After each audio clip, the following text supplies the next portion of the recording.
warm welcome to the book talk on women in leadership in the European Union. A particular welcome to the authors of the book today, Professor Henriette Müller and Professor Ingeborg Tömmel. My name is Etienne Basso, and I am Director of the Members Research Service in the European Parliament. I would like also to welcome, of course, our audience online this afternoon. Women and leadership in the EU is our topic today. We had, as everyone knows, recently big personal changes in the EU leadership. For the first time, President of the European Parliament, the President of the European Commission, and the Governor of the European Central Bank, to name only a few of the most important institutions, are women.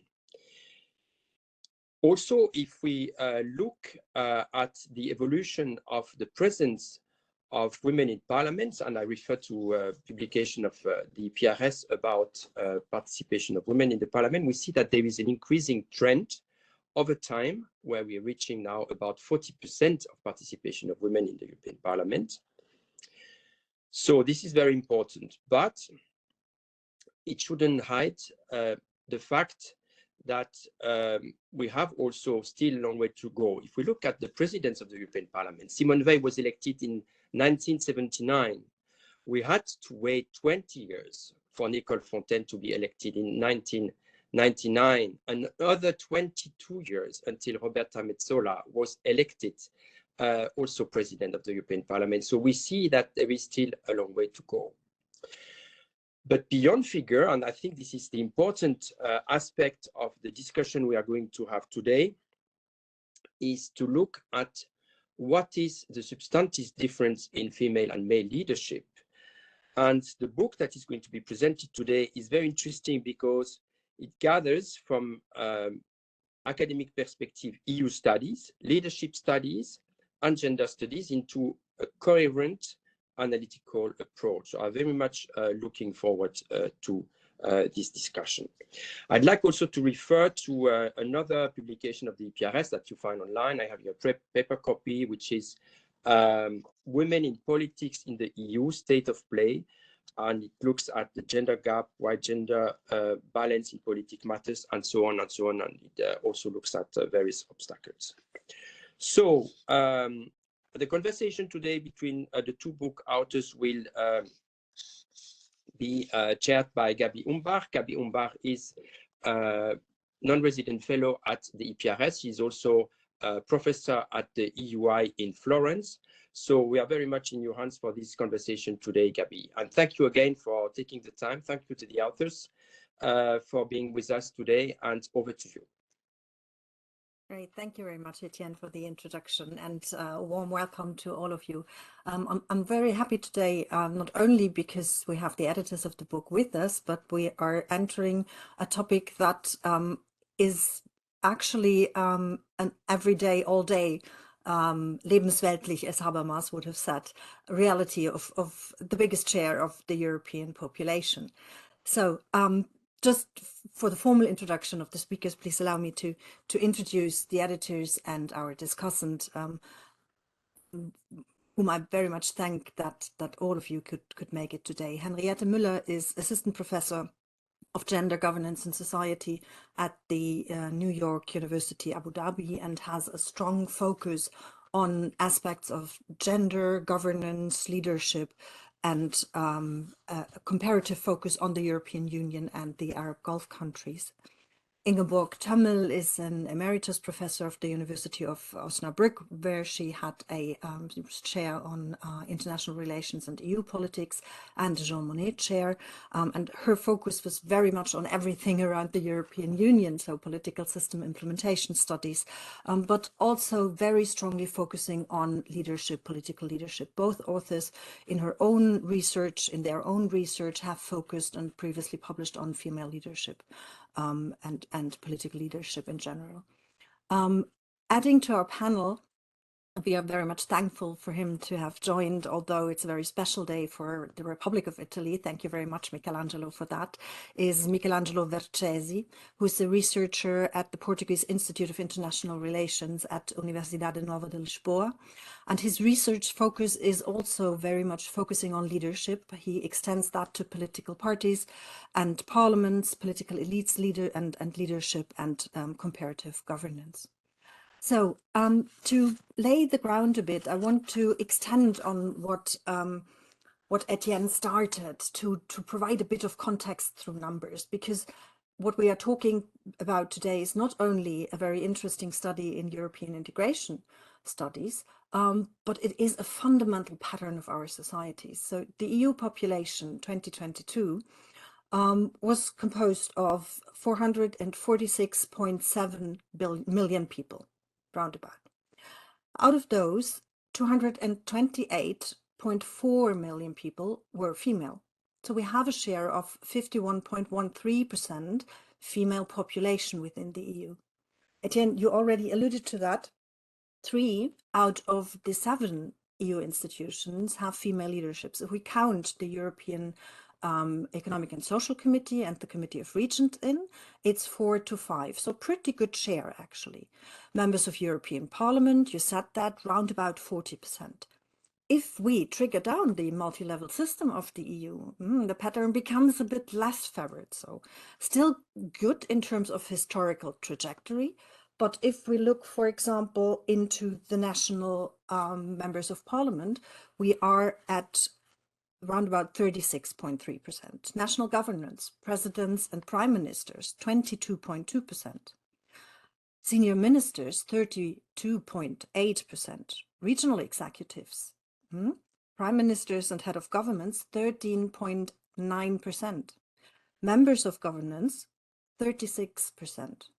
So we see what we have in the long-term development, and that's important to underline, a constant improvement of female participation and representation. We have, as compared to the 51.13% of EU population, an underrepresentation in decision-making, because we hover around about 30%, 1/3. 30, 36, 39%. I guess all of us could, from anecdotal evidence or gut feeling, provide educated guesses about why this is the case. Stereotypes, gender roles, social policies that lag behind providing equal participation opportunities for women and caretakers of society, economic policies, gender pay gap. But what is important, and what we will hear about today, is actually to look into the empirics about that, to look into the qualitative part of the narrative that we are talking about. And Etienne, you very much so underlined that. So what we will listen to is the account of 2 editors who embarked on something that is indeed overdue, systematic, and a wonderful addition to European integration studies. In their co-edited book, Women and Leadership in the European Union, Henriette and Ingeborg focus on bringing 3 parts of European integration studies together: the gender, the leadership, and the overall view on the institutions. They do that in a book that covers a lot of ground. So we look into a systematic common framework for analysis for gendering leadership in European integration studies. But we also look at a very rich corpus of empirical studies on the EU institutions, various chapters on the European Commission, on the European Parliament, High Representative. We do have the Court of Justice, the ECB, but we also dive into female leadership across institutions with a case study on Viviane Reding, for example. Finally, adding to that is the member states' perspective to female leaders of the recent past, Angela Merkel and Theresa May, but also looking into the public administrations to see how is actually the underbelly of the political system performing if we look into female leadership.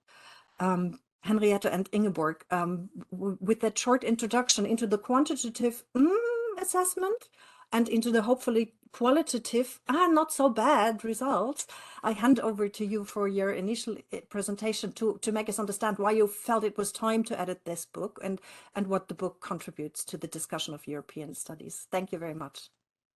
Over to you.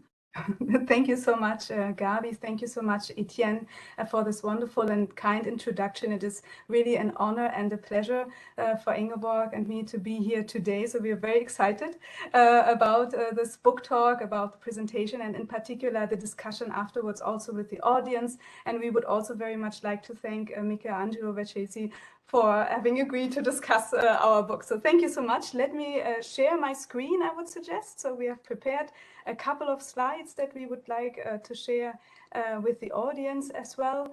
And then we can delve right into the book Women and Leadership in the European Union. And also, as it has already been pointed out, and we would like to stress this very much again, it is an edited volume. It has been a collaborative adventure, so to speak, and a collaborative research project. We are very, very grateful to the contributors of the book. Without them, this whole project would not have been possible. We brought together more than 20 scholars from across Europe, the United States and Canada to really delve into this kind of world of women and leadership. And as has already been addressed by Etienne as well as Gabi, it really brings together new research avenues, these three disciplines of gender studies, leadership studies, and EU studies.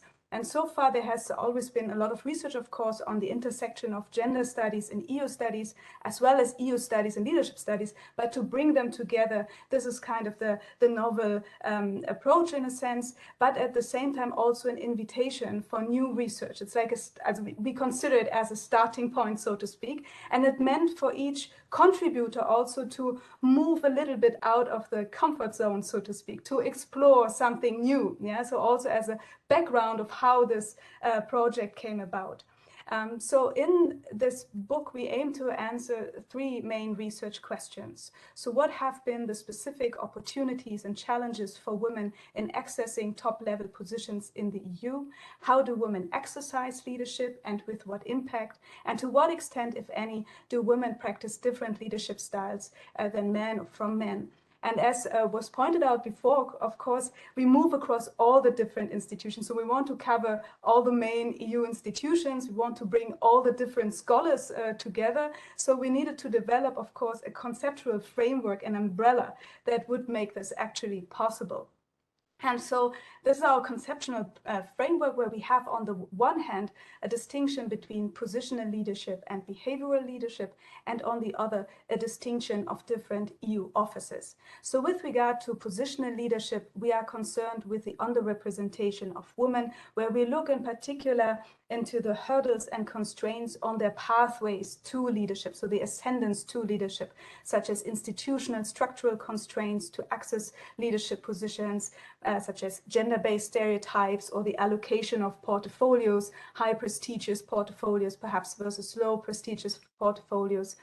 Then we also look into specific situational contexts, such as leadership in uncertain or vulnerable circumstances. And you might have heard already of the so-called glass cliff metaphor in this regard, that means basically a window of opportunity for women to step in times of crisis, but it also indicates higher risks of, for example, failure with regard to leadership. Yeah, so to look into that. With regard to behavioral leadership, we look into the exercise of leadership, and this is then concerned with patterns of performance, styles, rhetoric, as well as with achievements. And on the other hand, we distinguish between different types of EU offices. Political positions, as we all know, EU commissioners, for example, council members or MEPs. Administrative positions are, for example, the Secretary General of the European Commission or Directors General. And then we also have expert positions, such as the ECB governors or judges of the European Court of Justice. And this distinction, of course, is important because these different types of offices indicate different pathways to leadership and therefore potentially also different hurdles, different structural constraints. And also with regard to the exercise of leadership, these different offices indicate different functions and therefore might also yield into different patterns of performance or styles, etc., that might be important. And so bringing this together, let's have a look of how we applied basically this to the book. Here it's just a shortened table of contents. As you can see, under conceptual approaches, we have, of course, the framework that we just pointed out, but also we look into European integration theory and how gender and agency has been addressed in those or not. Yeah, so what are the gaps actually that also Gabi already pointed out.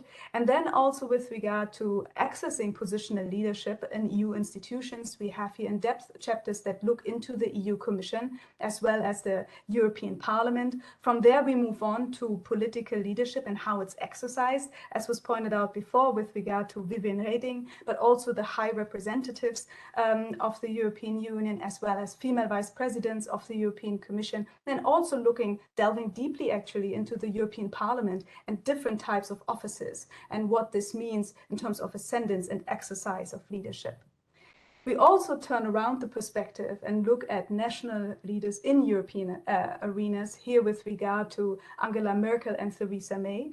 And then we have two sections that look in depth into exercising administrative leadership, and we will provide also a glimpse into the research on Catherine Day today. And then also with regard to the Court of Justice of the European Union and the European Central Bank. And the last chapter then provides an appraisal of Ursula von der Leyen during roughly her first year in office. So this is just at a glance, the book. And it also has an appendix for those who might be interested. It provides an overview of all women leaders across the institutions listed here from 1979 until 2021 across all the institutions, just to provide kind of a comprehensive picture. Now, moving on from there to the main results, and here we would like to start with positional leadership again.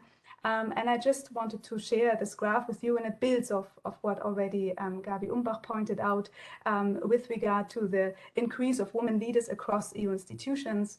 The dark gray, so these are stacked bars, as you can see. The dark gray refers to the European Parliament, and then all the way up, the light gray is the Court of Justice. But more interesting are, of course, the colored lines.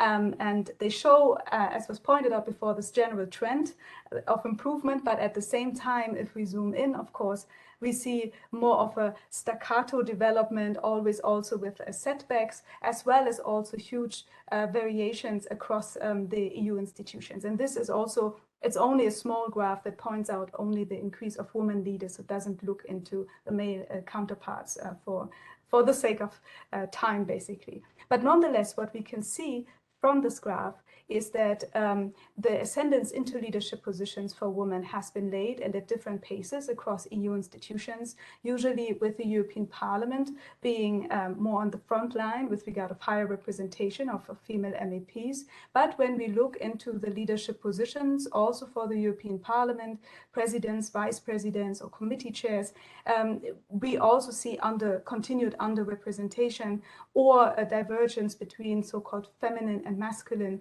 portfolios as well. The Commission has been also delayed and has increased more recently also due to the push of the European Parliament. And the intergovernmental level, here we observe the most kind of severe underrepresentation or continued underrepresentation of women. And while for the ECB and the Court of Justice has been also relatively closed, so the expert positions have been relatively closed as well, but there has been a leap forward also in recent years. So overall, we observe huge variations across EU institutions, member states, and also an underrepresentation in more prestigious portfolios. And we can relate this to severe selection processes, continued intense public and professional scrutiny, and also to a varying degree, indeed, the windows of opportunities, the so-called transformational situations that open this window of opportunity, also, of course, with a certain risk. But we also would like to point out that the EU also provides specific opportunities for accessing leadership positions, such as where party competition plays a minor role, or that the EP strongly lobbied for gender equality across EU institutions, and also that more recently EU institutions increasingly pursue equality and inclusion policies within their own organizational structure. So this is also, we observe this for the European Central Bank, of course, also for the Commission, so that's also important to note. And now I would like to hand it over to Ingeborg to give us a more detailed overview of 3 case studies. Please, Ingeborg. Thank you, Henriette. In our book, we analyze a variety of individual women leaders, but here we have chosen to present 3 cases of top women leaders, namely Ursula von der Leyen as President of the European Commission, Catherine Day, who has served as Secretary General of the European Commission, and Christine Lagarde, who serves as President of the European Central Bank. And these 3 stay also for the distinction that we made between political, administrative, and expert leadership. So looking now at their pathway to leadership, first Ursula von der Leyen, she progressively moved to higher offices. She exclusively held political offices. She had a very late start at about 40. This is quite typical for women, that they can start only late. But what is exceptional about Ursula von der Leyen is that she had, at this late age, such a steep career. Ursula von der Leyen moved from a feminine ministry in the beginning, so-called feminine, that was the Ministry of Family, Women and Youth and so on. But she soon moved to more so-called masculine portfolios, in particular the Ministry of Defense. She was 2 times in a pioneer position, that means the first woman in the office. That was already when she became Minister of Defense, and obviously when she became the first President of the European Commission. Looking at Catherine Day, she also moved progressively to higher offices within the Commission administration. That means she held exclusively administrative office, but it's also normal in this case. She predominantly held so-called masculine policy areas and portfolios, as for example competition policy, industrial policy, and also foreign policy. And she was a pioneer when she acceded the position of Secretary General of the European Commission. Ascended to. Looking now at Christine Lagarde, she also progressively moved to higher offices, but her career was rather mixed. She moved from the private sector via political offices to finally expert offices, and this is again quite exceptional, that someone really moves between these 3 domains so easily, I would say. So an exceptional career path. She held exclusively masculine positions and responsibilities, and she was 4 times a pioneer in the respective positions. That means she was the first woman head of high-level committees in her law firm. She was the first Minister of Economics and Finance in France. She was the first managing director of the IMF, and finally she was the first woman to president of the ECB. Yeah, thank you. I pass again to Henriette. Yes, so moving on now to the main results for behavioral leadership.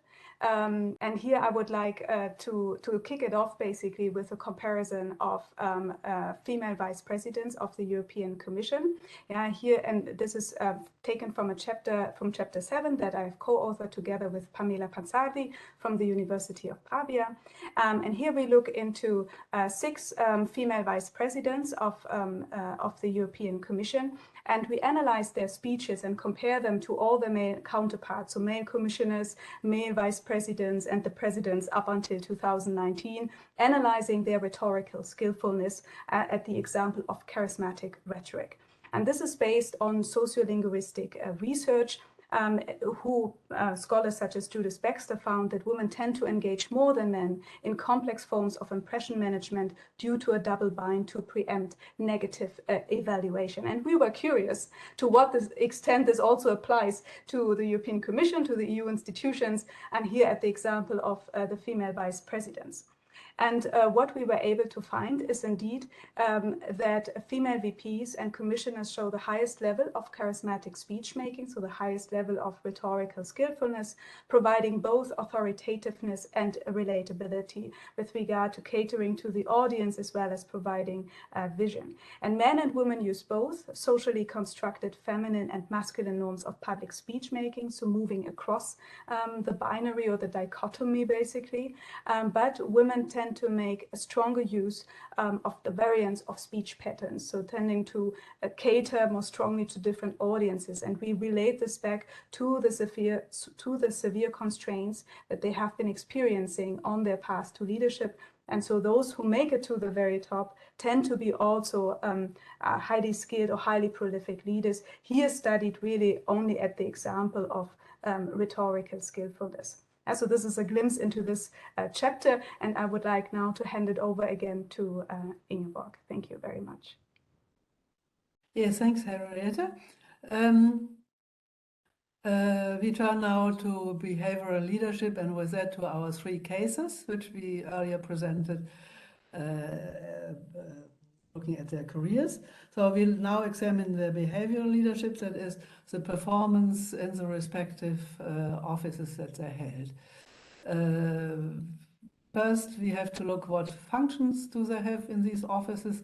In the case von der Leyen, this is mainly agenda setting and launching the Commission proposals, but she has also the role of building compromises when dealing with the other EU institutions who have to take the respective decisions, particularly the European Council, where she is also a member of. Then Catherine Day, she engages as well in agenda setting, as her task is mainly to prepare the Commission proposals, but she also engages in compromise building, both internally within the Commission between the political and the administrative level, but also externally in regard to the decision-making bodies, the Council and the EP. Finally, Christine Lagarde, her main function is decision-making in European monetary policy via the instruments of the European Central Bank, and this is a very difficult task, as every observer can see. Looking now at the performance of these 3 women leaders, first the leadership style. Von der Leyen acts always quite assertive. She is resolute, but she can also be very conciliatory when it comes to building compromises and to bring about a decision. For Catherine Day, we can also conclude she is very assertive, but she's also cooperative, as she has to coordinate many different actors to get a Commission proposal ready for decision making. Then finally, Christine Lagarde, she's also highly assertive, but she can also be inclusive and collegial, particularly in regard to the board of governors of the ECB, which consists of the delegates of the central banks of the member states. And this is a difficult group, and so it's very important to be, in fact, also collegial and soft, I would say. Looking now at the communication style of our 3 leaders, von der Leyen excels always with a pointed rhetoric and clear positioning. Catherine Day is more mediative, as she has to coordinate many institutions and actors. And Lagarde, again, practices clear positioning, but she has also a strong public outreach. She gives lots of interviews because she wants to explain the policy of the European Central Bank to the wider public. And this is something which distinguishes her very clearly from her predecessors, who did not engage in such things, far not as much. Now, looking at the major achievements of these three women, von der Leyen succeeded in expanding the role of the European Commission, and with this also the Union as a whole. And this was already visible in her first year in office, when she managed successfully a European common policy in face of the COVID-19 crisis, and when she set up the European the Recovery and Resilience Facility. Yeah, the names change very quickly in the European context, so it's really something difficult at some moment. But you know, as a facility, the big fund which has to be to compensate for the economic losses of the COVID-19 crisis in the member states. So Catherine Day, she succeeded in positioning the Secretary General at the center of the Commission, and that means particularly at the interface of the political and the administrative level, and that in turn meant that she succeeded in improving significantly the quality of Commission proposals, as these proposals were much better coordinated internally than before. Finally, Lagarde, she successfully navigates the EU's monetary policy, especially now in the difficult situation of rising inflation. And we all can observe that she is exposed to enormous pressures from outside, from various actors and stakeholders in this regard, and she, up till now, has really perfectly managed this situation. Okay, next slide, please. Yes, so what are the main results of our book on the issue of women's behavioral leadership? First, we can conclude women in top-level offices of the EU perform extremely well, and this applies not only through for the three cases that we presented, but for quite a lot of other women leaders that we analyzed in this book. Second, successful women leaders practice a multidimensional leadership style, and that is a style which combines the so-called feminine and masculine norms of leadership. Third, women leaders are not per se the better leaders, but they are more subject to severe selection processes and public scrutiny, and that means, at least for the time being, those women who pass these processes are in general higher qualified, better performing than on average their male counterparts. And fourth, a multidimensional leadership style fits particularly well with the political system of the EU, because this system needs both proactive pushing forward the development and the policies of the EU, and at the same time building compromises and consensus in an atmosphere with many leaders and many actors and many stakeholders. Then our next theme is, which lessons can we draw from our research, or have we drawn from our research? First, all EU institutions should improve their equality and inclusion policies in both the leadership and middle management positions. These institutions have already such policies, but I think there is still room for improving them further, we think. Then second, the EP should continue to lobby for more multidimensional leadership, for more women in top offices across the EU institutions. The EP was very successful already in the past to practice this, but we think it should continue, even though we have now some more top-level leaders than before. The third conclusion is, or third lesson, in selection procedures for top offices, a multidimensional leadership style should be considered an asset for all candidates, men and women alike. because there are also men who practice these two styles, and we have already seen that also these men are more successful. That is not within the book, but we have done other research on men, so we can draw this lesson also. And fourth, as the EU political system demands complex processes of consensus building, it is particularly conducive to multi-dimensional forms of leadership. And we would add, it's perhaps for this reason that the EU has recently quite a lot of top-level leaders, women leaders in its system. That's our lessons. So thank you very much for your attention. And we look forward to the comments of our colleague Michelangelo Vercesi.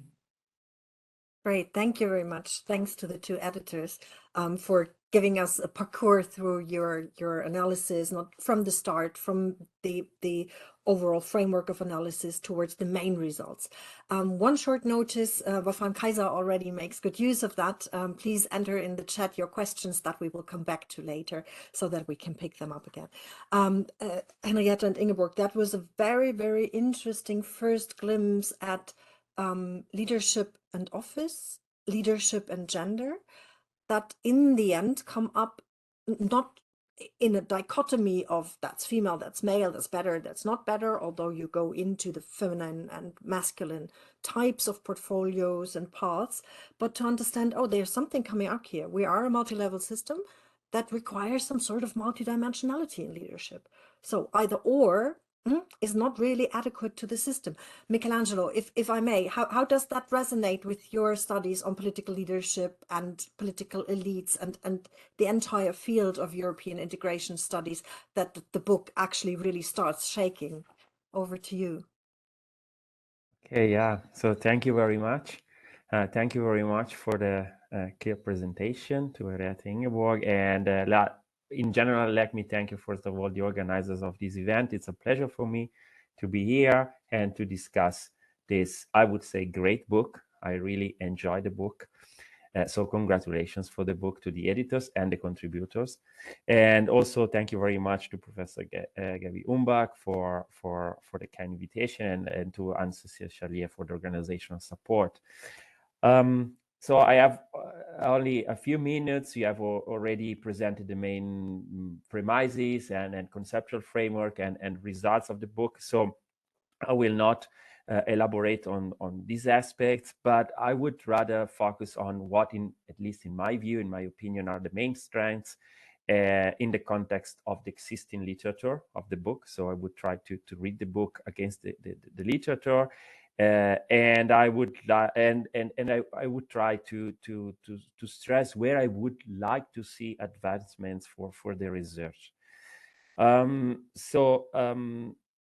going to refer to three main aspects, issues in this order. First of all, I would like to focus or to discuss the major contribution and the innovative aspect of the book, in my view, of course.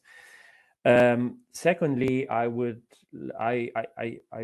to discuss how, in my view, the book relates to the broader debate about feminist institutionalism, or in other words, the gendered facet of political institutions, because this is a huge debate, a lovely debate, and I wanted to stress this. And then I would focus on the research outlooks that the book indicates, and I have two questions. So of course, I have to also to play my role as a discussant. So I will try also to stress where, in my view, you could elaborate further, starting from this book. Okay, so the first point. I'm not an expert in gender studies as Henriette Ingeborg, but as you said, I'm interested in leadership and political leadership, political elites, and representation in political institutions. And so, first of all, I really liked the comprehensive nature of the book, and also the fact that the book put together top quality scholars and the substantial findings. Beside the fact that the book conflates different strands of the literature, as was said in the introduction, so gender studies, youth studies, and leadership studies, I would like to stress that I really like the fact that the book, with so many contributors and chapters, has a clear, homogeneous conceptual background framework, and so that the readers can refer to this framework when they go deep into the single chapters. And I wanted to stress the twofold focus on positional and behavioral leadership you have presented. Of course, in relation to the different types of leadership, so political, administrative, and expert. Because I liked very much this idea of focusing on both positional and behavioral leadership, because at least this is what I saw thinking of the classic elite studies. This distinction echoes to some extent the classic strategies to measure political power. So which have informed elite studies. On the one hand, you have, looking at those who hold the positional method, and then observing the decision-making process to understand who matters. So I like this. And moreover, a measure plus, I would say, that I see is the possibility through this framework, with your framework, to take the role of agency in due consideration as a something which shapes political outcomes in this regard in the EU, but also within a consideration of the political structure in which political actors are embedded. Because I think that when you study the positional leadership of women, and I mean, this is my interpretation, the positional leadership of women and the different paths that women follow, this can be understood also as from another perspective, as a study of the structure of opportunity that women face, and the opportunities and constraints that a woman or also a man or a LGBTQIA plus person can face when these people decide to enter politics, to climb the ladder, to break the highest glass ceiling. So, for example, if you find that there are gender quotas, these are can be an opportunity. But then, as you said, if you find that there are patterns, regular patterns of allocation of portfolios and responsibility according to this distinction, masculine, feminine, or low prestigious jurisdictions, for example, when you don't have autonomous public spending capacity, okay, this could be a constraint. So I like the fact that you look at this, and I would frame this as the structure of opportunity. But at the same time, when we look at the behavioral leadership of women, so how they lead, how they achieve outputs, outcomes, etc., we are observing the agential impact of women within this structure. And I think that this is very important to understand the actual implications of female leadership or different forms of leadership, because leaders behave within the borders of an opportunity structure. So on the one hand, the focus on agency that you have allows comparing between women and also between comparing the performance of women and men within the structure. And for example, you can with your work, one can see if the structure is more demanding for women when it comes to achieving and exercising power. But so we can also ask ourselves if women perform like men or worse or better than men, although they face more obstacles, or if the obstacles are similar, why, for example, you have different exercise of leadership is due to different political socialization, gender stereotypes also. So in general, I mean, I really like this.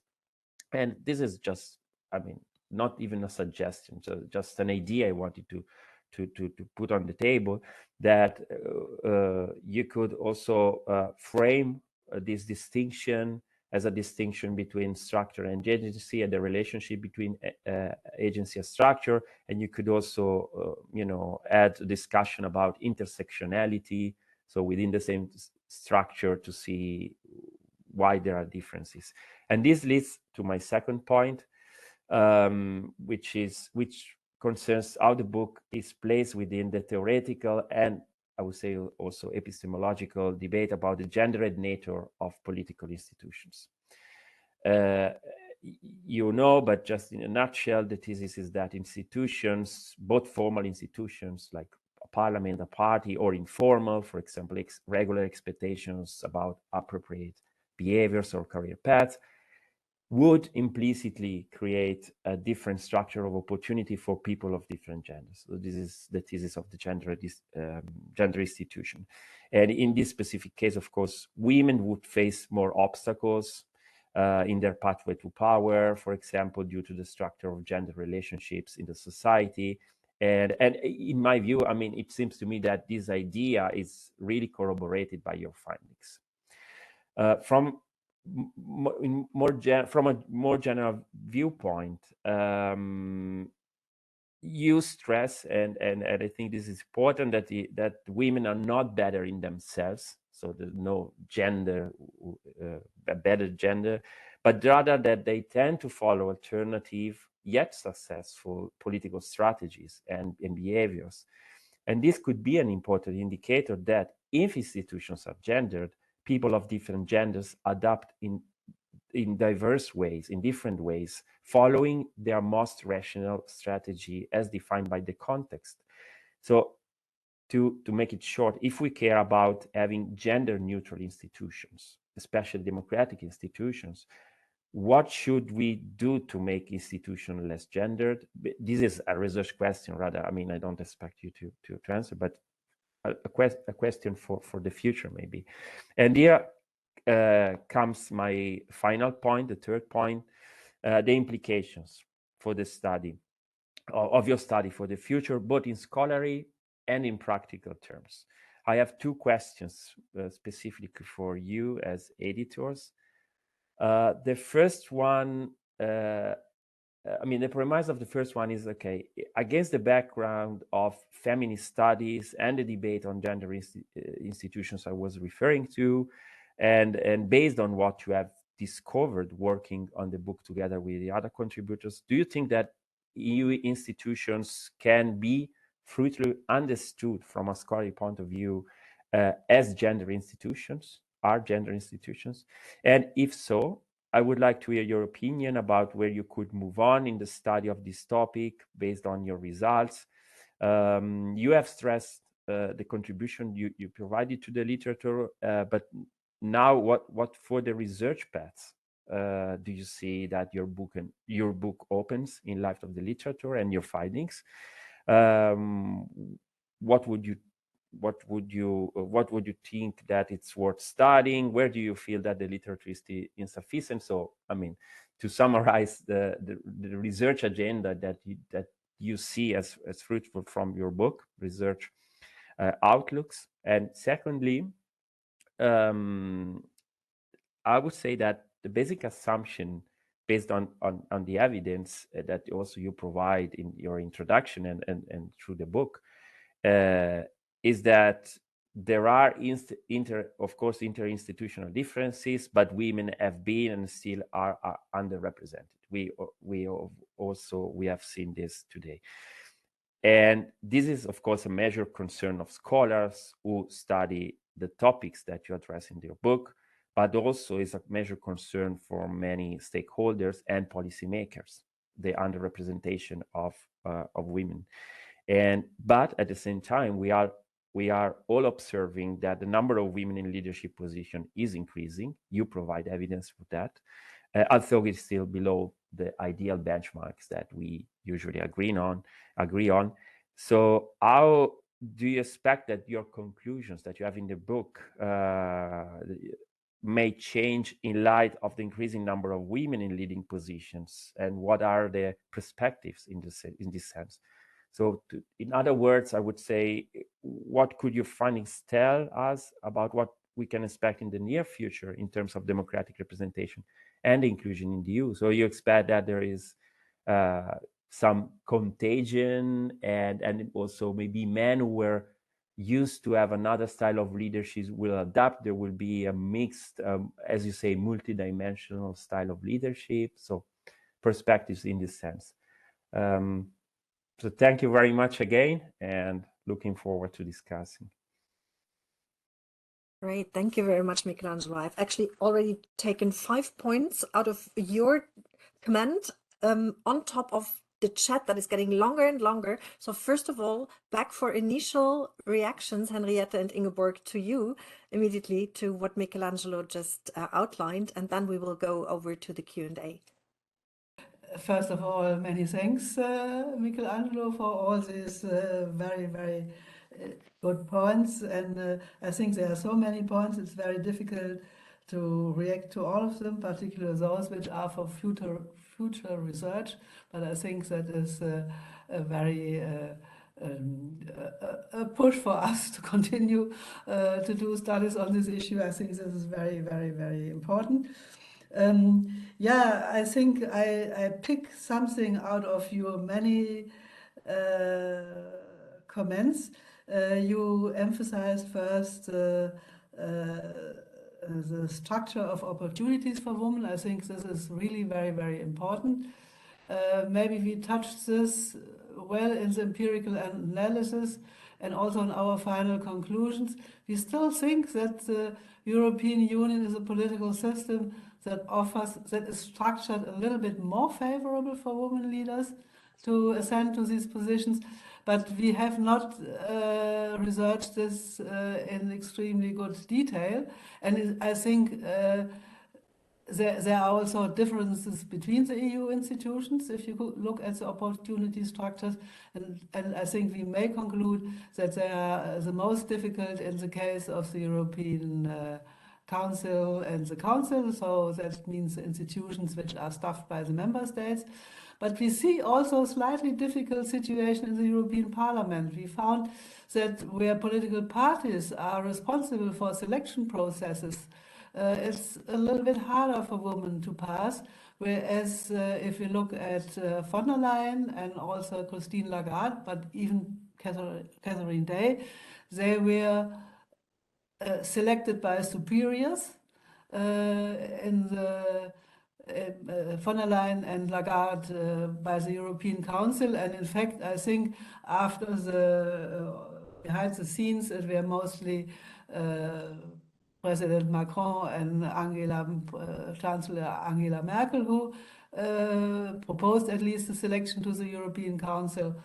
And I assume, even though this is never made public, that Angela Merkel strongly pushed Ursula von der Leyen and Macron certainly pushed for Christine Lagarde. So I think that makes difference. I think political parties are much more difficult. Sometimes there's more competition, and then in these competitive relationships, women have often more difficulties. And if you look at Catherine Day, she was always promoted by her superiors. If you look at her career, we couldn't present all this material. So I think there's a lot of room to study much more in detail and more thoroughly the structure of opportunities. And I think this is very important to get more insights into also into the future, whether this trend will continue of more women in these offices, or whether we see perhaps a stagnation, or whether the situation was now exceptional and the system returns again to male incumbents. So another point, or you take it over, Henriette? Yes, thank you. Yes, thank you so much, Ingeborg. Yeah, maybe just to build up, to pick out one point as well, like with regard to the future and the outlook. So I think what's quite interesting with regard to the combined leadership styles. So Pamela Pansardi and I, we did a follow-up study actually for the European Parliament and the different political groups, looking into the comparison for more gender equal political groups such as the Greens and also the left. And it became apparent in terms of their charismatic rhetoric, for example, that they become more even, more leveled out. So in contrast to the more gender unequal European Commission, and that at the same time, political opinion become voiced more independently from each other. So actually these more gender inclusive institutions, in this case like a political group, let's say such as the Greens, also move it forward in terms of different patterns than of performance comparing across gender, so we can clearly kind of further this as well, right? At the same time, you're absolutely right. It's really a starting point to invite more and new research. A little bit of work has been done also on intersectionality in chapter 9 that looks into the European Parliament, but this is clearly an avenue that needs to be studied much more thoroughly and strongly moving forward. Yeah, so here we would really like to point this as kind of the starting point for a whole new conversation perhaps on that, but I'd like to give it back to Ingeborg in case you'd like to add something. Thank you.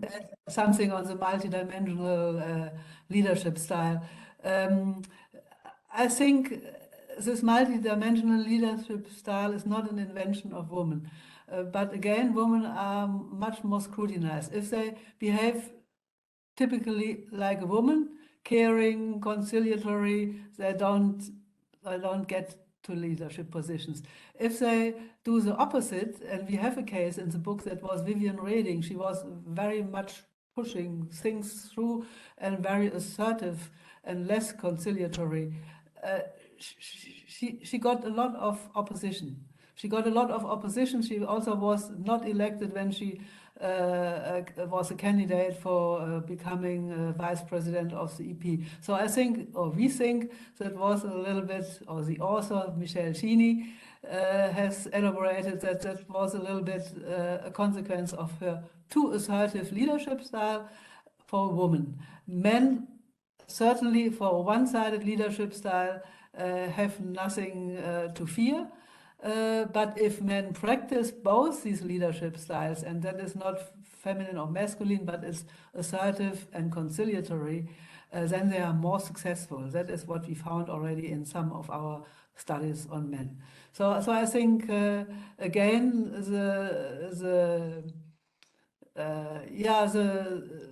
for women the situation is more complicated. If I think they can handle career only, or not only, but best if they practice both these styles. Yeah, that's on this point. Should we? Right. Do you want to? So I see the list of questions are getting longer and longer. It's getting longer and longer. So I would like to bring the audience in, because what the audience does, Michelangelo, is actually taking up 3 points that you made.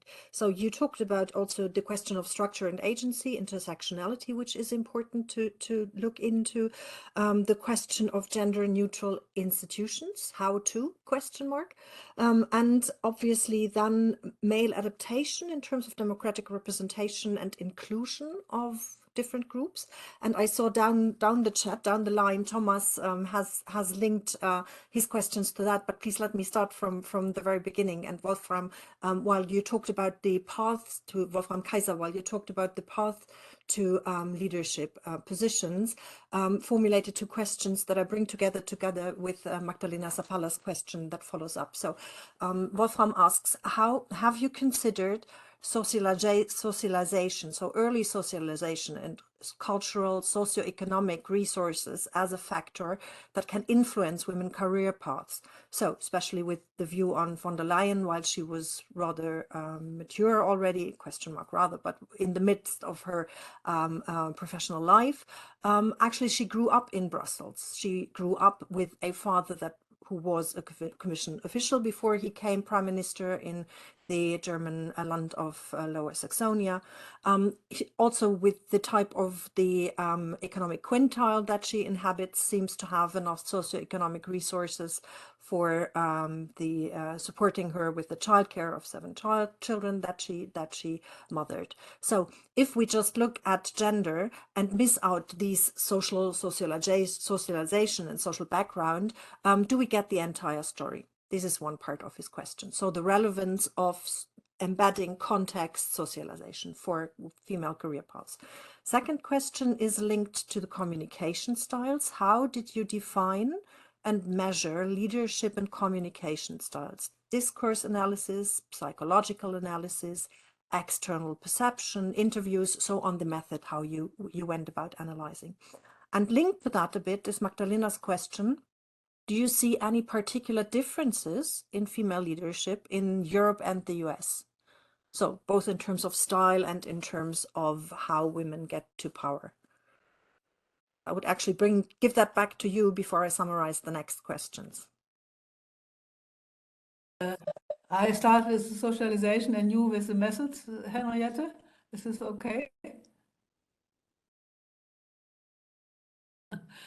Something she does. So about socialization, I can be short. We really examined this for Ursula von der Leyen, and the literature is full of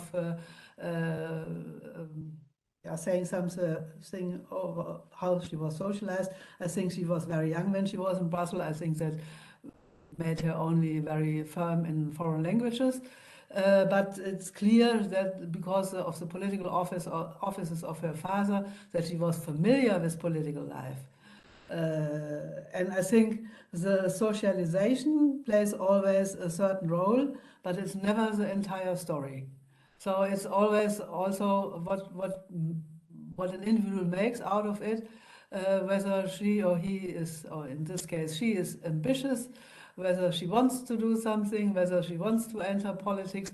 And if you look, for example, at Christine Lagarde, we have not done this extensively in the book, but we are proceeding with further studies on her career. She has not a socialization from home in politics, for example, but she was the eldest daughter of a family with 3 younger brothers, and she herself said she knew already at an early age how men behave and act.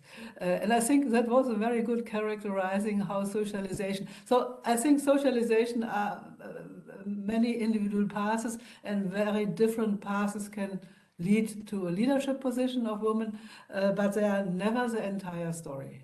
Never. I think there are lots of things, indeed the opportunity structure and lots of contextual factors which play a role, and certainly also the individual ambitions and perspectives that someone has.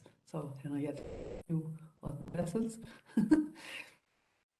Okay, thank you so much for the question also regarding methods and methodologies. So the books cover very different methodologies that reach from quantitative analysis to qualitative comparative analysis or in-depth single case studies. For the chapter on the Commission vice presidents, for example, with regard to the analysis of speeches, we used a quantitative content analysis. We worked with a software called Diction that helps to trace, to analyze different tones within language using inbuilt dictionaries. And so we used basically a construct, a variable that's called charisma, that has different sub-variables like catering to the audience or adversity or kind of indicating agency. So that would move across the so-called binary of masculine, feminine, and gender-neutral identifiers within the tone, basically, of speeches. And so to actually be able to capture all the variety of speeches across all commissioners. So this is what we did in this analysis to capture how the tone changes. But for example, in chapter 9, that is authored by Johanna Cantula and Cherry Müller, there they do really in-depth interviews with the European Parliament to trace, so to speak, how leaders are perceived in terms of how they ascend into leadership positions, looking across the different parties, the different types of leadership positions within the European Parliament, from policy leadership to the formal functions, basically. And so to look into that very much in depth, we have also single case studies that look into speeches, biographical background, for example, Vivian Reding, and also interviews with Catherine Day at the example of the chapter by Ingeborg Tömmel. So there's not like one methodological approach, but it really depends also on the author as well as the purpose of the chapter, of what you aim to find out. And it's quite interesting that while we have used actually this variety of methods in the book, nonetheless, these main results you can trace across, and actually they become, through the variety of methods that are employed, much more thorough also, right? Because you have different angles actually to look at it. Yeah, so that's with regard. to these points. And I think there was another one with regard to the comparison US and Europe. Exactly. Should I address that as well? I mean, we didn't study that in depth, so it's here I would, for example, refer to the work by Donatella Campos, who has actually studied also women and leadership in the media, comparing Hillary Clinton and Ségolène Royal and the presidential campaigns of 2007 and 2008. And what she found is, for example, for media perceptions, that they are in both cases were very hostile, very negative towards them. And even if, like, Ségolène Royal had a more feminine style, perhaps had then difficulties to be portrayed as presidential or sufficiently presidential, in quotation marks, was very negatively evaluated. In comparison, Hillary Clinton, who had this more considered adversarial, perhaps leadership style or assertive leadership style, was equally negatively evaluated as not being feminine enough. Yeah, so not striking, or would not have striked this balance here sufficiently. Yeah, so this is really based on the research also of Donatella Campos that I would like to emphasize here. But it gives a glimpse of these contestations that we can see both perhaps for Europe as well as for the United States. Yes. Thank you. Great, thank you very much. Adding to what you just said about the methodology on the speech analysis, Isabelle Gourieux-Erhardt has asked about that. How did you analyze that? Which I think you have described, but now comes a bit, let's say, meat to the bones. What examples of good lines or quotes would you give, good speeches, where potentially emerging female leaders could understand how to put their focus on strengthening female leadership rhetoric style when they deliver speeches? Are there any to-dos and don'ts that you saw in your analysis? I mean, for this study, yes, thank you so much for this question. For this study, we did it really from a quantitative level, so moving across all the speeches. So we did not pick individual speeches. I think that's more interesting than perhaps for the chapter on Vivian Reding, where it delves more also into individual speeches and framing.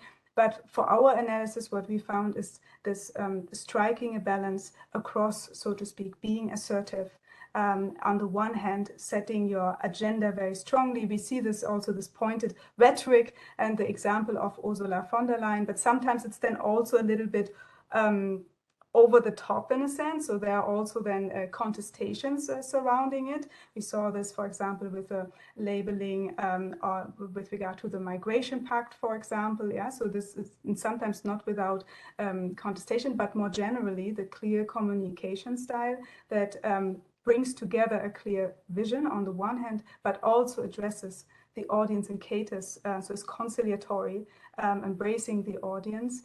This, I think, are two aspects that became very important, but perhaps Ingeborg has also more to say to these points, to the more qualitative. Oh, no, I think it's.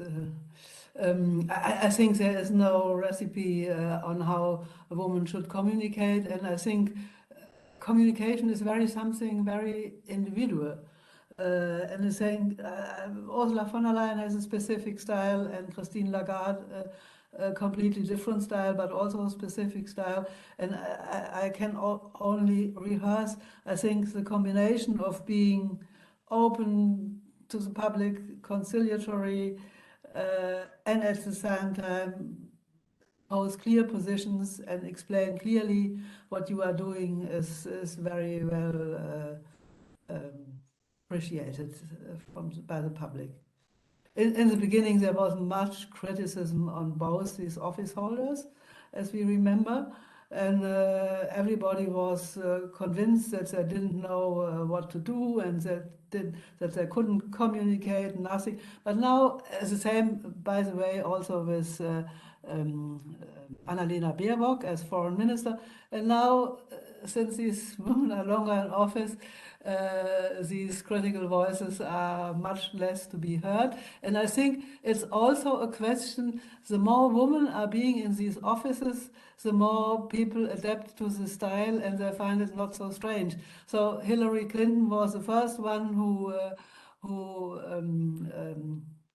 run for president of the US, and also Ségolène Royal was very early a pioneer when she was in the race for president. So I think the more women we have in leadership positions, the more people adapt to such a communication style, which is not only more conciliatory than maybe men, but is also more clear very often than men.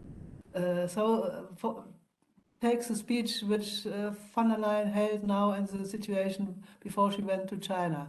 So very clear, very exposed. I think all her predecessors would not have said such things. She doesn't hesitate to put things clear on the table, but at the same time she also says, no, we want to have good relationships with China and this and that and that. So she very well plays on these two strengths, or how you may call. Great, thank you very much, Ingeborg. Adding to that, Thomas, and that comes back, Michelangelo, to what you said about this gender-neutral approach. What is the multidimensional leadership styles? Thomas asks, how have you? First of all, he congratulates on the book, great book, and thanks you very much for being here. Obviously, how have you dissociated specific leadership styles, for example, observable behavior, which could be exercised by men and women alike, from leadership exercised by specific groups, men versus women? So, meaning, are there particular patterns that you think are fluid, so are travel across gender, in order to establish such a gender-neutral leadership or a multidimensional leadership? And potentially he assumes that causes for styles might be determined by phases of the evolution of EU institutions. For example, the Commission or the ECB in financial crisis. So in how far do times of pressuring times for European integration have an impact on leadership styles across gender, or have you seen particularly women leaders reacting different to crisis than male leaders did? Whoever wants to come in on that first. Okay, I think it's not possible to make such differences that women react very differently to crisis than men or something like this. I think every leader has to react to the situational context where he or she acts in. So that's the first question. So longitudinal comparisons are very difficult, because indeed the European Union is a political system which very quickly developed and evolved and changed its structure. And so I think such a longitudinal study is very difficult to do, particularly for Commission presidents, and more difficult even for the ECB, because it's a much shorter life of existence. So again, if you compare the three men which were the presidents of the ECB, they had all three a completely different style. So I think we have maybe to distinguish between these individual reactions on a situational context and also the institutional structure. So the opportunity structure which the institutions offer or do not offer, and the political context, and there are many factors playing a role, and and the individual traits which the incumbents bring with them into office. I think these are also quite different among men, different among women, if there are more leaders in the same position. And I think it's very difficult to distinguish that. So we focus more on more general leadership styles and not on very individual styles. Because I think you have to separate the very individual styles from a more general style, and this more general style is a combination of what was regarded always as a female leadership style in the literature, and what was more regarded as a male leadership style, and more so also in the public perception. Because I think there are lots of prejudices in the public that women have to be female, and if they are female, they are weak and they are not good leaders. And I think in face of these situations, we can say, and we have found also in the past men having both these leadership styles. So men can also be very charming, conciliatory. Look, for example, at Jean-Claude Juncker when he went to the United States to talk with Trump about what is it? About releasing all these structural constraints on European exports. So he was very charming, and he flattered Trump, and Trump was very flattered, felt very flattered, and made concessions, which he earlier would not have made. So I think men have also these possibilities, but not all men up till now, because what is called a male leadership style was always seen as sufficient for an office, and maybe in the future this will no longer be seen as sufficient, particularly for office in the European Commission. You have a consensual style also. Yeah.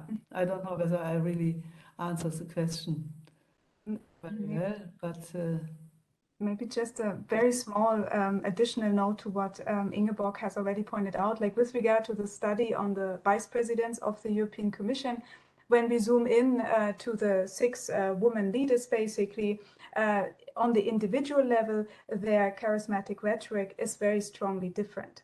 Yeah, so it's only kind of on the average level, if you compare them as groups, that you see they turn out to be the strongest in terms of their rhetorical skillfulness. But when you zoom into the individual level, they all have their own preferred style at the same time. Yeah, so that confirms also with regard to charisma or charismatic rhetoric that it is, as Ingeborg pointed out before, also at the same time individual and highly strongly individual. And so to strike a balance perhaps between the two as well. Yeah, thank you. Just a minor note. Great, thank you very much. And on zooming out, as you said that, we have actually 2 zooming out questions. One is from Magdalena Zapala. 3 main skills that these women that you analyzed have in common and that were important for their career. What would that be? So 3 main skills. And Otilia Dragomir says, congratulations on the book. And she was wondering if the authors of the chapters also looked into the geographical dimension. So if there is, and she especially refers to that, some sort of West-East division in terms of leadership styles women display in across the different types, political, expert leadership and administrative leadership that you have analyzed. Okay, so then I start with the skills. Yeah, the 3 main skills. I would say again, they are all 3 both assertive and at the same time also sometimes even humble. I think they don't make themselves the greatest person in the world, and but at the same time they have quite a lot of skills. So I think in these 3 cases which we presented, Ursula von der Leyen, much knowledge on political processes, and Catherine Day is reported to have lots of skills in many different portfolios of the Commission. So that was very important for her to be the Secretary General, because then she has to bring together all these portfolios into. She had also to prioritize what does the Commission first propose. So she had to mediate between the proposals of different things, and then you must have the knowledge of the whole organization. And again, Christine Lagarde, her skills, I mean, these 3 are different cases because they were different types of leadership, but she, although she is a lawyer by education, she built up enormous skills in economic and financial affairs. So she was already in her first office in a law firm. She was dealing with economic questions. So I think the skills are also of all the 3 to develop their skills, with every position that they held. So, for example, again, Ursula von der Leyen in the Ministry of Defense, she was the first woman in this ministry.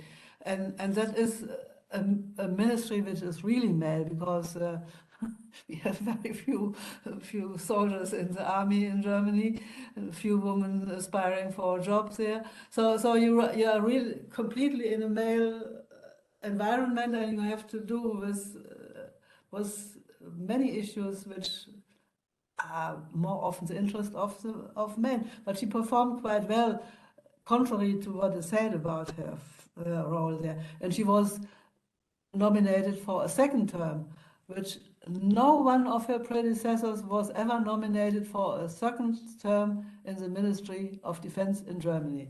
So I think all these women were learning women, if I can say it, express it like this. So they really developed more and more skills with promoting to higher offices, and that's what they really distinguishes them. Perhaps we have not researched this now for different men, so a comparison would be worthwhile. But I think that is, and maybe women on average, but that is something which we didn't research, are maybe also more open for learning things in the course of their life. But that's, I say, only privately. That's not a research result.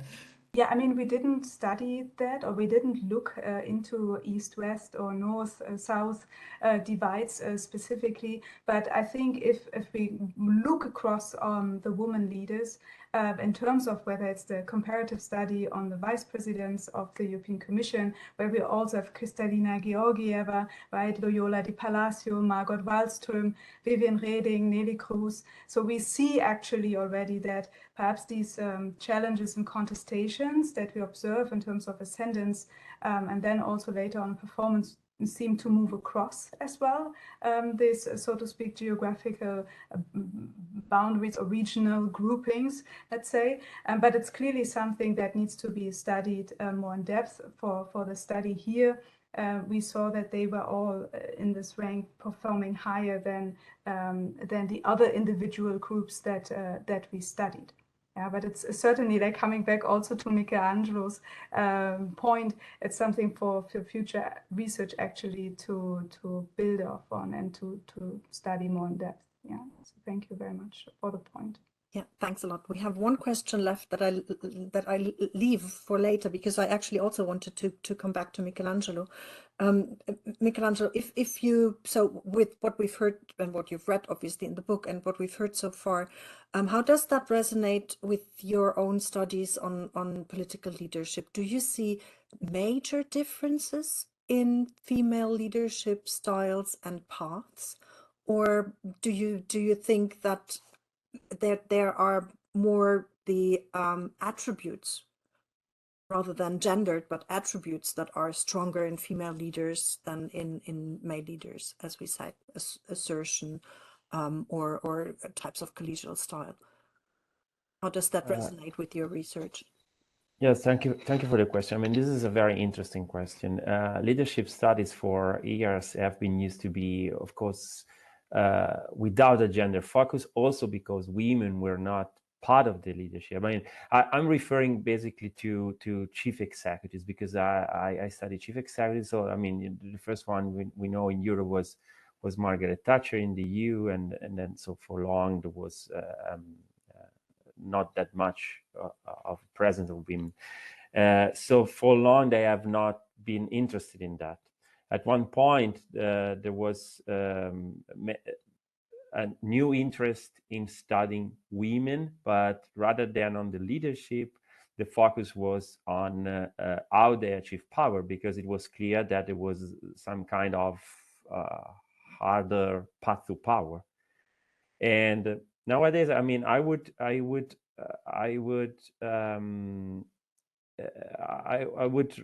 follow up to what Ingeborg was saying. There's no actually, I mean, the more women enter, and the more we don't have a clear standard of what is male or feminine. Leadership was used to be considered as with some features because there were men, but then it has become more complex, diverse, internally diverse. Maybe also because women bringing other perspectives became leaders, but also men are changing. If you think Trudeau or Barack Obama compared to others. And so I think that it's not only an issue of women and men, but we are observing the emergence of a more diverse style of leaderships also within groups, and men and men, women and women, along party divisions, or there are many other future, also geographical differences. So I think that the borders are becoming more blurred, I would say, and this is observed in leadership studies. So representing something that also the book speaks to, this multidimensional leadership style. Exactly, no single standard anymore. Yeah, and as also influenced potentially by the fact that our societies become more and more diverse, and more groups want to be catered to also in terms of their leaders. Exactly. I have two questions that go a bit into this direction, and I'm bringing that to all the three of you for the concluding panel. So Johanna Breuer says actually that her question relates to women who are, and that it goes a bit into the changes of society, Michelangelo, that you alluded to, women who are not furthering gender equality. How do we deal with or conceptualize these anti-gender equality women who are in leadership positions? How have you included such examples in your book to the two editors, and to you, Michelangelo? Then after Ingeborg and Henriette, the question: have you these anti-positions to positions that potentially could have been coined previously gender positions in both genders, male and female leaders? What your position on that is? But first, Henriette and Ingeborg, to you the question, if you have analyzed that. Henriette, or? No, go ahead, Ingeborg. Please go ahead. No, I think we have not systematically researched this question, but this is an important question too. I think we should have a closer look, because I think, for example, I think Ursula von der Leyen was very much promoted by Angela Merkel already within the German context, but finally also for becoming Commission President. Angela Merkel could not make this openly because she had earlier promised to give support to Manfred Weber.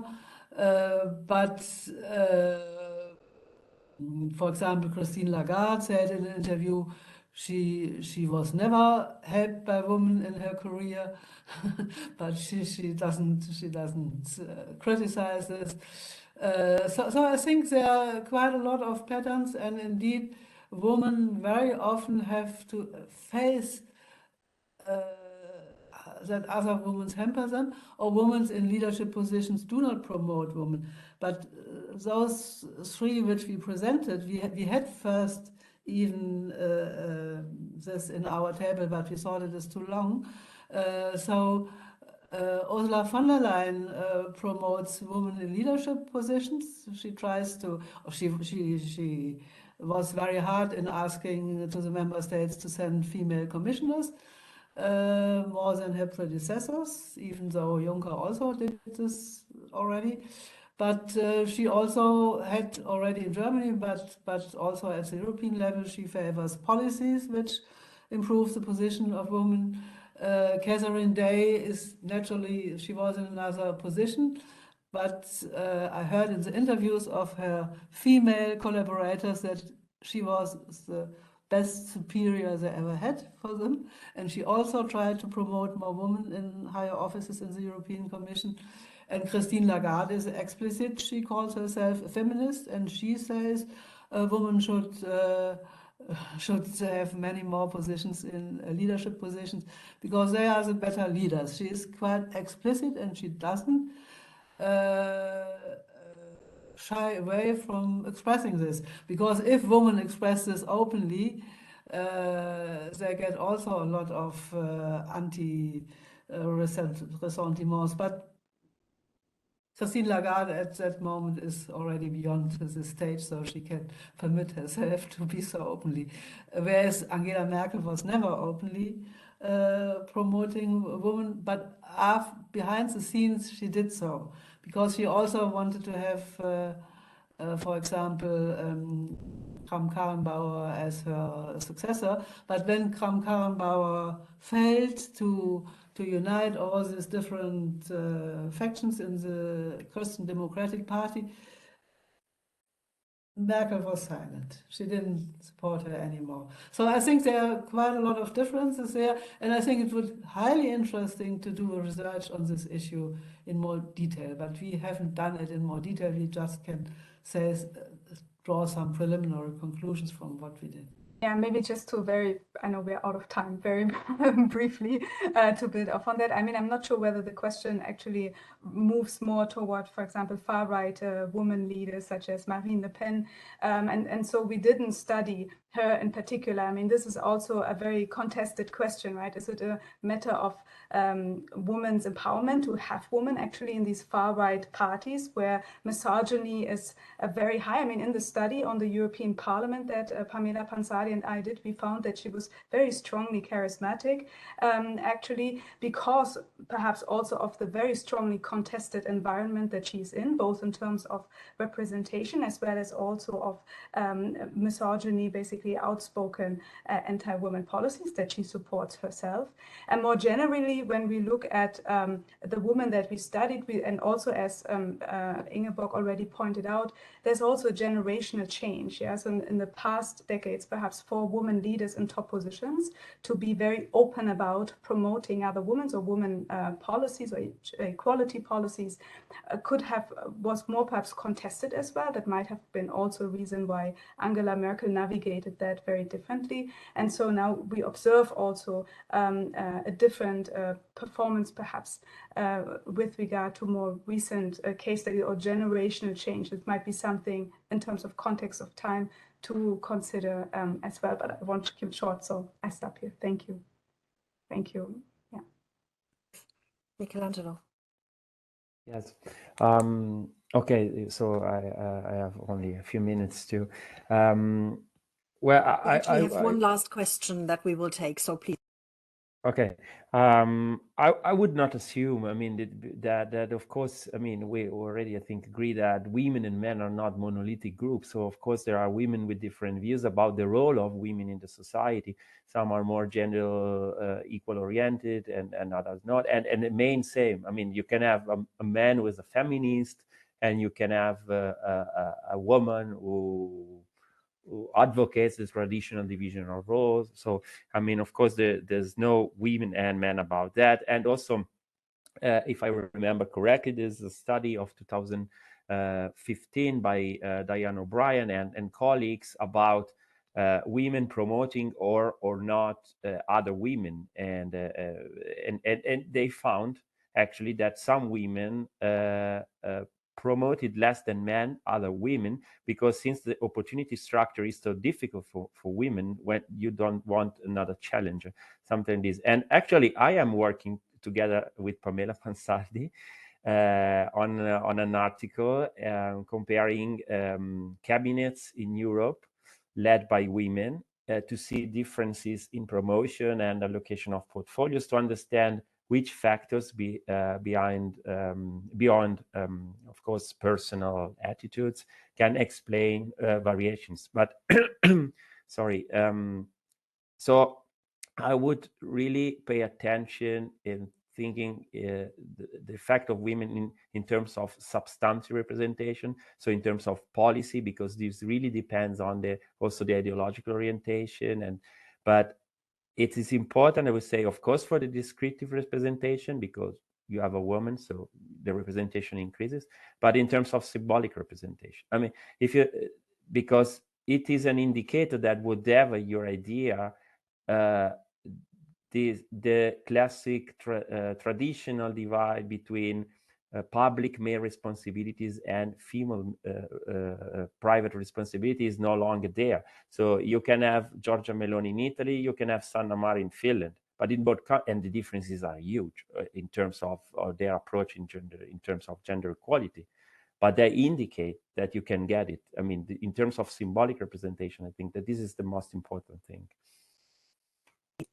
Thank you very much. Actually, and we have a last question just came in from Mira Nanini Tiwari on exactly that, what you said. So societal benefits of female leadership. And with that, we really conclude now. And sorry for a bit of the overtime, but it's such a rich discussion and necessary discussion. So I want to bring that in still. In your academic research and experience of the political activities, how do you see the evolution of the balance between foregrounding women's voices to represent their realities and viewpoints, and gender equality, women's participation as an issue that is relevant and of interest also for men? You said that, you just, Michelangelo alluded to that, the symbolic part. So is female leadership really about different topics, or is that about representing how our society changes? How would you assess that in the year 2023 to all of the three of you? Michelangelo, maybe you start this time so that the editors have the last word. And given that exactly that's what you just alluded to in your last reply. Yes, I mean, my view is that the things are becoming much more complex from this point of view. That you said also earlier that societies are more complex. So the more we get, of course, first you have to break the glass ceiling. And we were referring to Ségolène Royal, and she was not portrayed as a presidential candidate because she had a different style. But once you break the glass ceiling, so this is the crucial moment. I think that then we cannot really refer to the differences between women and men, and it really depends. So the symbolic part is the most important one, because you understand that you can get it, and then within the groups you have different views, ideological views, and different approaches. So I think that the most important part is to break the glass ceiling, and so that the whole society, also men, can be affected by that, because you get used and say, okay, it's not that strange that, and this is valid not only for women but for groups, other identities. Great, thank you very much. Henriette, Ingeborg, your final words, concluding words on that. Henriette, now you. Yeah, I mean, I think we have pointed that out also during the discussion. I think it became very much apparent that in terms of representation, the societies are changing, and also with regard to conceptualizations of leadership and its manifestations, that it also naturally seems to be changing over time. It becomes more perhaps gender inclusive in conceptualization, but also catering to the complexity of political systems. And so we see this manifestation basically evolving polities, basically political systems that really adhere to that. So coming back to the point that we made on multidimensional leadership styles and how this fits very strongly or caters to the, in this case, the political system of the European Union. But of course, when we look more broadly, when we look to Jacinda Ardern and New Zealand, for example, or also, as was pointed out actually by Michelangelo with regard to Canada, Justin Trudeau, for example, we can observe actually moving across genders, of course, that also leadership styles are changing, and like conceptualizations of what is considered good leadership, for example, and how is this then manifested across different systems, the EU system, but also national political systems, for example. Yeah, I would suggest I stop here to give it over to Ingeborg. Thank you. Yeah, I think everything about this issue has been said now.